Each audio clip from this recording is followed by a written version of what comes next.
On repart les amis. Donc, effectivement, l'idée d'une stratégie systémique, on va dire ça comme ça, d'une stratégie globale, est évidemment l'idée sans doute la plus intéressante pour l'industrie. Donc, société d'encouragement pour l'industrie nationale, on va voir ça, Anaïs, j'ai fait des petites captures d'écran si elles arrivent, parce qu'il y a donc rencontre industrie et territoire, donc vous pouvez aller voir ça sur le site qui est très bien fait. Et puis si on peut voir celle d'après, parce qu'il y a ce que vous voulez faire.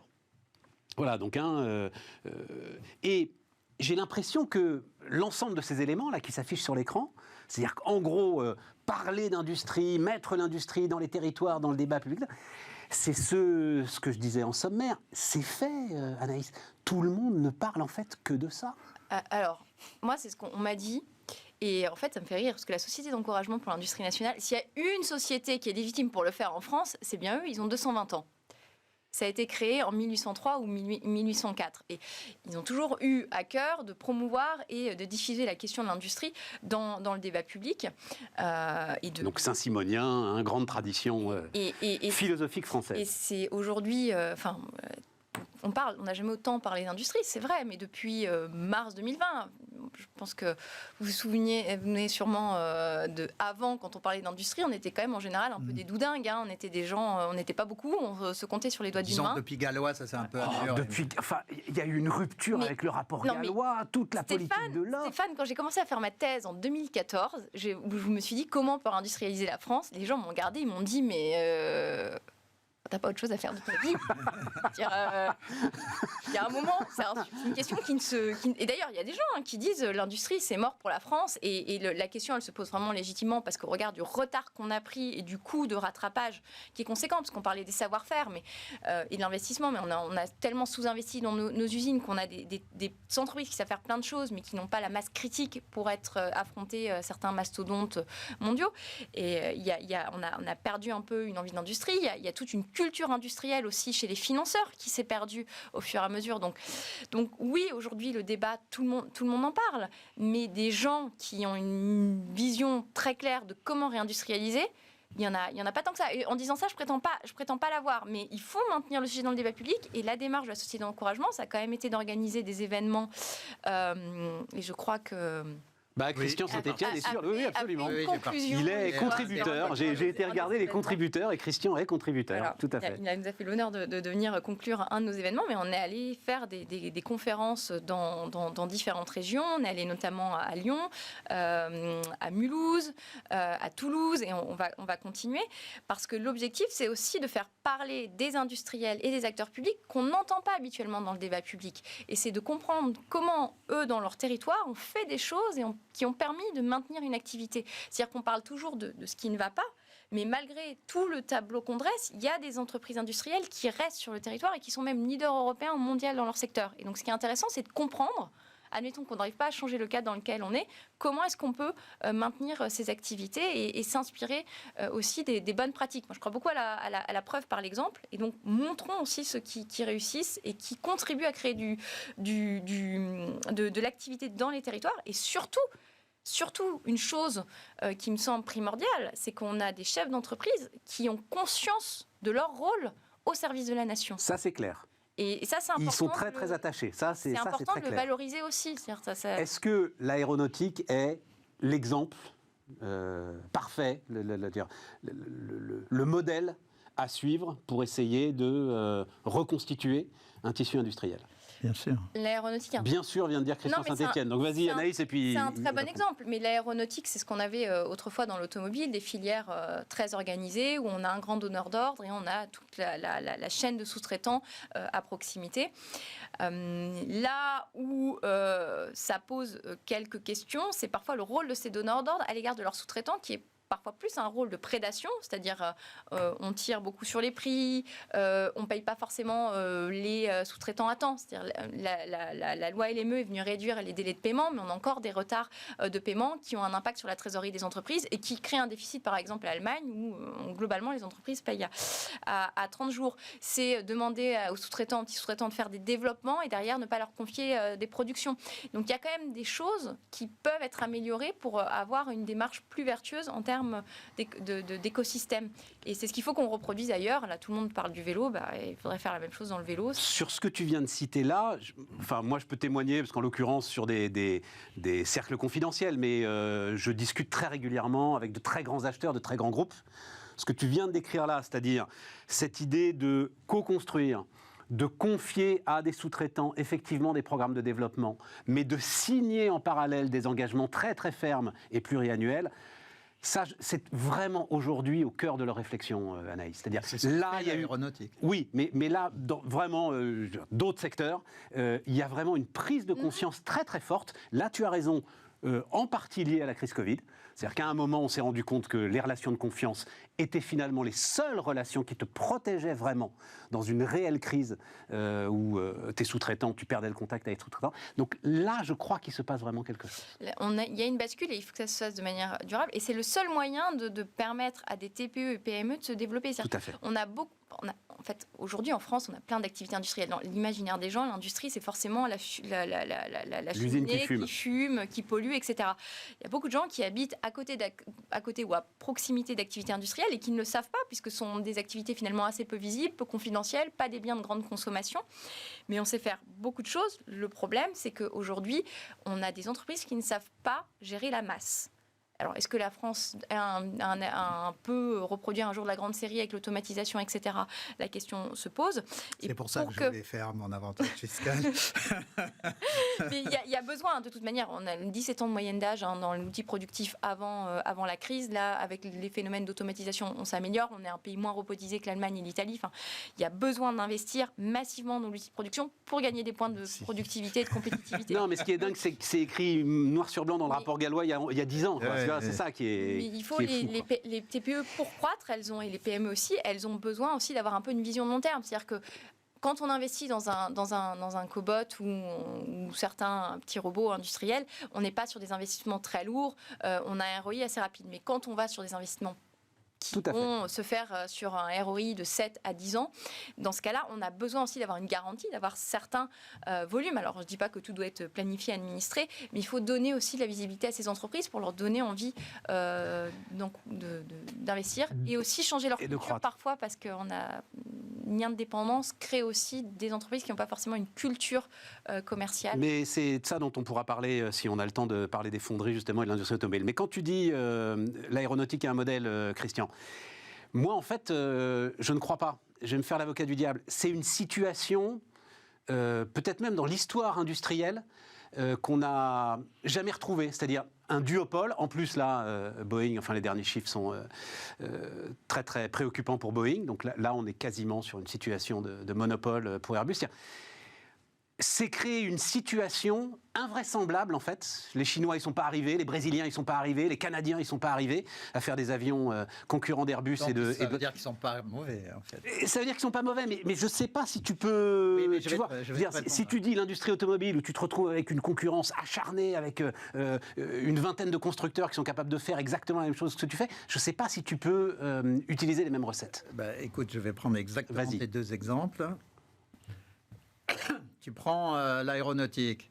Ça fait une quinzaine d'années, et Gallois d'ailleurs a été à la tête d'Airbus. Bien sûr. Et ça fait une quinzaine d'années qu'il y a eu une vraie politique d'intégration de la filière, parce qu'ils avaient compris. Alors, ce qui se passe, il y a un point commun entre l'aéronautique et l'automobile, c'est que dans les deux cas, la valeur ajoutée des donneurs d'ordre, c'est entre 20 et 30% de ce qu'on vend. 60, 70% et voire 80% et dans les sous-traitants.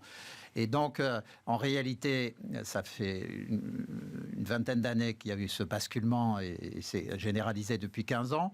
Il y a une co-construction des nouveaux produits, c'est-à-dire que Airbus décide de faire un nouvel avion, et puis ils vont confier, y compris la recherche et développement de blocs entiers, à des sous-traitants de premier rang, qui de facto font partie de l'entreprise Airbus. On pourrait la concevoir comme un groupe avec les principaux sous-traitants. Et les principaux sous-traitants ont continué cette politique, notamment après la crise de 2008-2009, où ils ont apporté de l'argent pour permettre à leurs sous-traitants de deuxième et troisième rang de survivre. Alors, ils l'ont fait aussi dans l'automobile.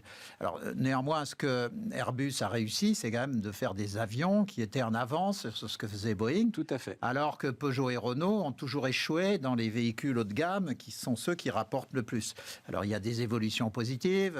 Peugeot s'améliore avec la gamme DS, ainsi de suite, mais l'évolution a été plus difficile. Mais ce qui est très intéressant, c'est que le luxe fait exactement la même chose, c'est-à-dire qu'ils sont extrêmement attentifs aux sous-traitants. Chanel a beaucoup investi dans les 10 dernières années dans la quinzaine de professions extrêmement fragiles qui permettent in fine de sortir des tissus ou des agréments de vêtements qui sont de très très grande qualité. Il y a aussi, à contrario, le rôle destructif de l'État sur la pharmacie qui, en laissant la politique du prix des médicaments à la Sécu, sans avoir de vision globale de la filière, a fait baisser les prix beaucoup plus qu'ailleurs, au point que toute la R&D est partie ailleurs. Donc, je conclus en disant que la seule façon de réindustrialiser la France, c'est une co-construction de filières avec des politiques publiques, des politiques privées et des groupes qui investissent sur la durée. Et c'est comme ça qu'on peut réindustrialiser. Oui, mais alors... Il y a des domaines où on réussit. On concrètement, effondrement du diesel, fonderie d'aluminium, on n'en a plus besoin. Et l'industrie automobile, force est de constater qu'à aucun moment, ils ont participé... Alors, parce que c'était une situation... moi, je ne leur en veux pas. Ils ont continué de faire des commandes à ces fonderies, et au bout d'X années de commandes à ces fonderies, comme ils font plus du tout de bagnoles utilisant ces productions, ça c'est clair. Parce qu'ils l'ont mis au Maroc et en Turquie, il y a un moment, ils commandent plus. Mais en même temps, on regarde ce que fait Renault et Peugeot, notamment Renault dans le Nord, où ils sont en train de construire à partir de zéro toute une filière de production de véhicules électriques. S'ils réussissent, à ce moment-là, ça sera une réindustrialisation exemplaire sur l'automobile. Mais il y a plein d'autres domaines où on doit faire ça. Et là, je voulais juste... La filière, c'est vraiment c'est la seule façon de s'en sortir. C'est la clé. Si tu parles à Gallois, il est sur la même ligne. D'accord avec ça. La filière, c'est la clé. Mais une filière dans laquelle l'État mène une politique cohérente avec les acteurs sur la durée. Anaïs ?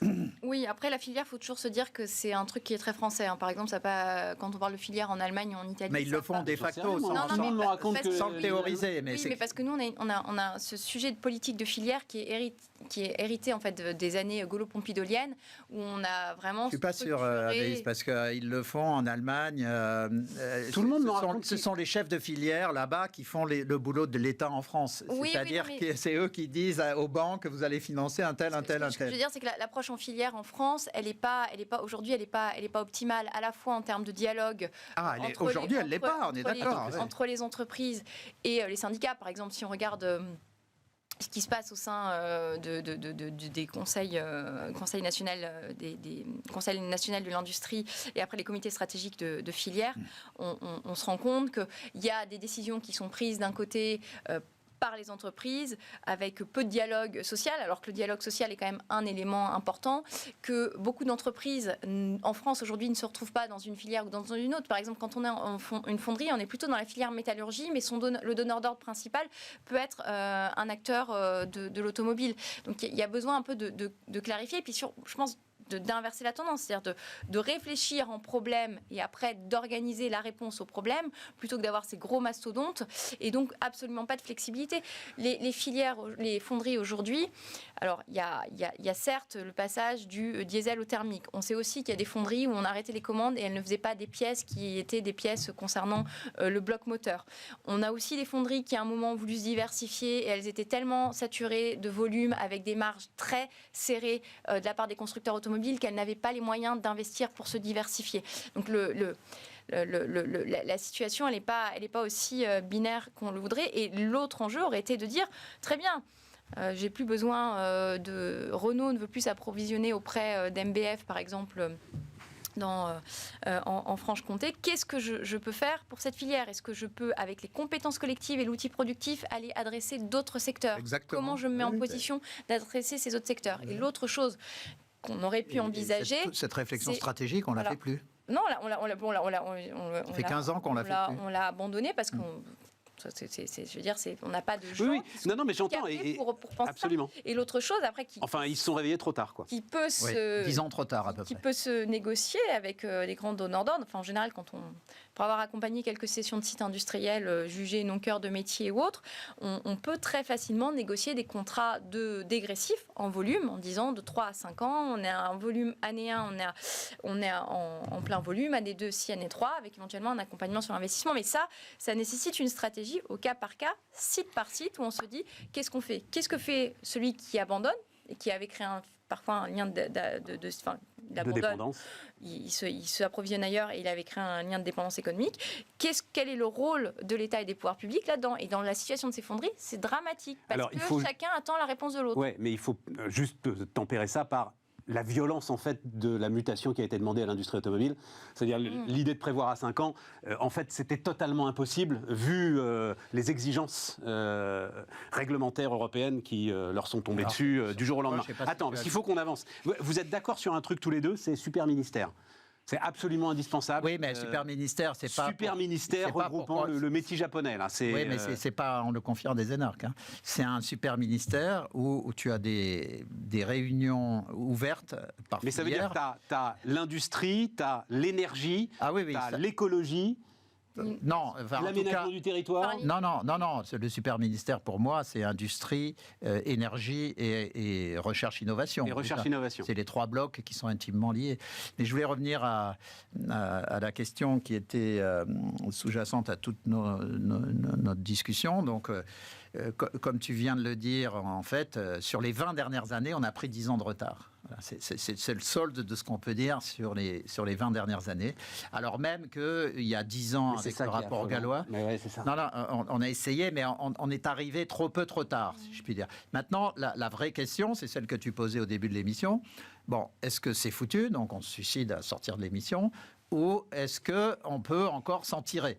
Et là, il y a 2 éléments qui, pour moi, sont clés. D'abord, tout ce travail par filière. Mais ce travail par filière, entre guillemets, il doit être fait à l'allemande et pas à la française. À l'allemande, c'est-à-dire qu'autour de la table, si tu as des comités de 12, tu as 6 industriels, tu as 3 financiers, capitaux investisseurs, et tu as max 3 mecs de l'administration. Hein, c'est pas, parce que la façon française, c'est 10 mecs de l'administration qui expliquent aux industriels et aux financiers ce qu'il faut faire. Donc ça, il faut le faire à l'allemande, sinon on ne réussira pas. L'autre point qui me semble important, il faut absolument rappeler, qui est absolument pas connu, hein, mais que le tiers de l'industrie française est en fait opéré par des investisseurs internationaux. Et je pense qu'un des atouts qu'on a pour rattraper, c'est d'attirer massivement des grands industriels internationaux qui disent finalement les Français ont changé et mes usines, je vais les réouvrir en France. À ce moment-là, tu n'as pas les problèmes de compétences puisqu'au fond, ils amènent les savoir-faire, les compétences, les technologies. Et ce qui nous importe à l'instant de positionnement où nous sommes, c'est quand même qu'on produise en France pour exporter afin de régler le problème du déficit extérieur. Ouais. Et pour faire ça, les politiques globales de réduction de la dépense publique, de suramortissement massif pour les investissements, avec une nouvelle réduction des coûts de production, dans un contexte où on réfléchit à l'efficacité de la dépense publique globale, c'est quelque chose qu'il faut faire impérativement. Et là, je pense que il faut. Alors, on me citait très récemment encore. Hein, il y a eu 2 investissements qui devaient être faits à Dunkerque, un de 2 milliards d'euros et l'autre d'1 milliard d'euros dans des investissements de chimie de spécialité. Et il y a 4-5 ans. Et on a demandé des aides au ministère de l'Industrie qui a répondu, enfin qui n'est pas un ministère en l'occurrence, qui est une division de Bercy. Et ils ont répondu non, mais nous on est dans les startups, on est dans la numérisation, on veut plus ces activités. Donc c'est là où il faut des politiques aussi de long terme. Il nous reste 10 minutes. À un moment, je crois que c'est toi qui, enfin vous êtes tous les deux d'accord là-dessus. La renaissance industrielle renvoie à un choix de société. Et là, moi, je trouve qu'il y a quelque chose qui m'intéresse, c'est les dernières déclarations de Barbara Pompili autour du lithium.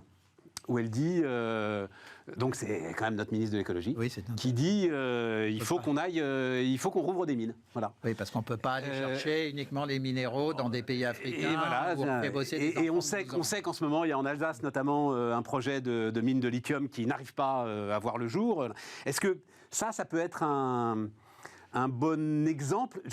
Très franchement, j'ai suivi ça.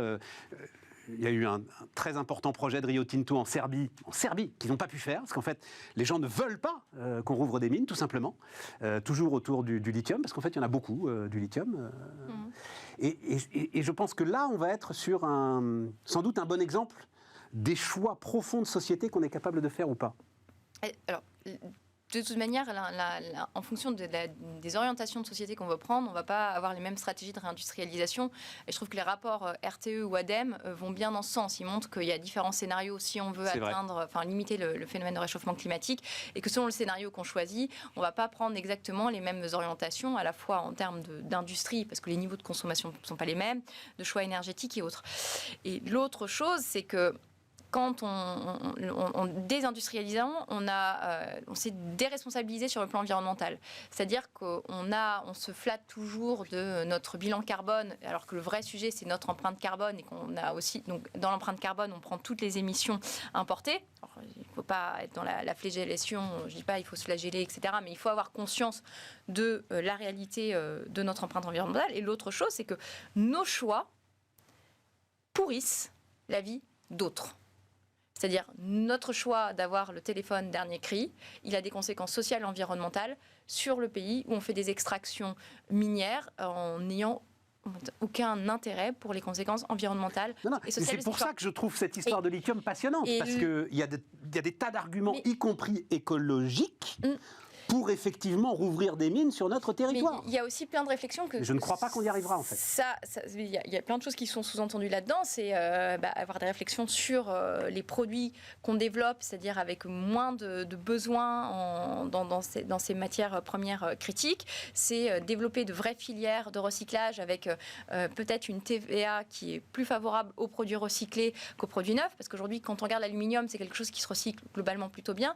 Sauf que l'aluminium recyclé reste plus cher que d'aluminium neuf. Donc si on ne fait pas aussi un effort pour constituer ces filières qui nous permettraient d'aller dans le sens de notre autonomie, le serpent se tourne la queue. Donc c'est rassuré en disant... Sur l'aluminium, moi ce qu'on m'a expliqué, c'est que c'est 100% réutilisable. Oui, sauf s'il y a des mélanges de matières, je crois, des choses comme ça. Mais il y a de très bons experts d'aluminium.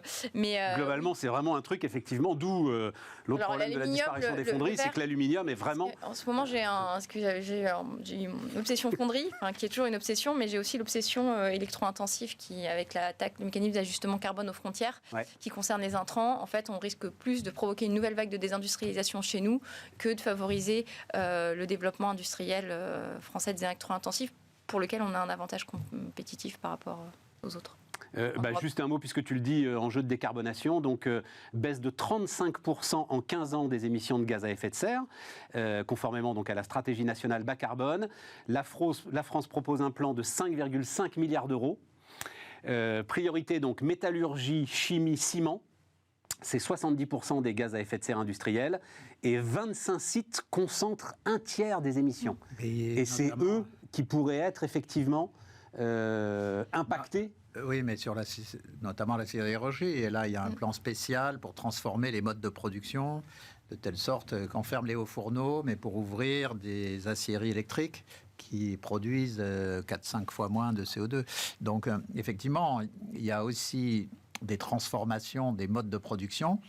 De toute façon, les économistes, j'ai été un de ceux qui se sont le plus battus sur ça. On est tous d'accord depuis 15 ans sur la taxe carbone. Simplement, à chaque fois qu'on a essayé de la mettre en place en France, on veut charger la taxe carbone d'autres utilisations qui font que ça pète en vol. Exemple, quand on a voulu faire les péages pour les routiers sur autoroute, on s'est trouvé avec les bonnets rouges avant les gilets jaunes en Bretagne. Or, qu'est-ce qui s'est passé? Les Allemands ont fait cette politique, il n'y a pas eu de problème. Qu'est-ce qu'ils ont fait? Ils ont utilisé l'argent, une grande partie de l'argent récolté par les péages, pour baisser d'autres taxes sur les transporteurs. Et nous, au moment de Ségolène Royal, on voulait utiliser l'argent des péages pour dépenser davantage sur les trains. Mais du coup, les producteurs, les transporteurs français se retrouvaient à payer ces péages et avec des coûts de production qui augmentaient. Donc, c'est pour ça que j'aime bien la façon assez terre-à-terre dont les Allemands travaillent quand ils font des sujets comme ça, c'est-à-dire qu'ils regardent l'intérêt de chacun des acteurs de la filière pour voir comment on peut faire en sorte que tout le monde y gagne. Allez, dernier point, juste pour parce qu'on n'aura pas le temps, on est au bout, mais il fallait quand même le dire, la relance de l'apprentissage, c'est... Là, pour le coup, c'est quelque chose d'important, non, Anaïs? C'est-à-dire, donc je crois que c'est 800 000 contrats signés sur l'année, on est sur des records.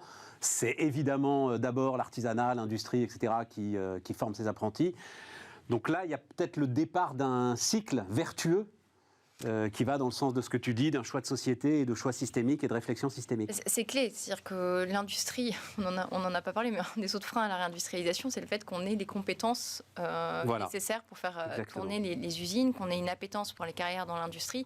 Et donc l'apprentissage est aussi un moyen de démystifier les métiers dans l'industrie et de montrer qu'il y a une multitude de carrières possibles. Il ne faut jamais sous-estimer la difficulté et la dureté de certains métiers. C'est-à-dire il faut pas... L'industrie, ce n'est pas que de la magie. Il y a un peu de magie, mais il y a aussi beaucoup de difficultés. Et l'apprentissage, c'est un moyen de montrer qu'il y a de très beaux métiers et de belles perspectives dans ce secteur. Là, Christian, non mais juste... Ce sont des réformes qui ont 2 ans à peine et qui donnent là des résultats immédiats, rapides. On peut parler de miracle, donc c'est une très bonne chose. La question, c'est évidemment que c'est la première étape. La deuxième étape, pour systématiser le bénéfice de la réforme de l'apprentissage, c'est évidemment de traiter la question des lycées professionnels. Dans le ministère que j'évoquais, industrie, énergie et recherche, il y a évidemment la formation et je propose que les lycées professionnels soient rattachés à ce ministère de l'Industrie à de telle sorte... On va gagner ça. Si. Bon, mais on est au bout, Christian. Oui, parce que on peut avoir des carrières qui restent... collées sur celle de l'enseignement général, mais les professeurs ne seront pas contre parce qu'ils auront beaucoup plus de moyens pour avoir les machines dernier cri pour former bien davantage. Et ça va avec une réforme de l'école primaire pour éviter d'envoyer des gamins qui ne savent pas lire, écrire et compter dans le lycée général. J'aurais pas dû relancer Christian Saint-Etienne sur son programme industriel. Les amis, merci. C'était Bismart. On se retrouve demain.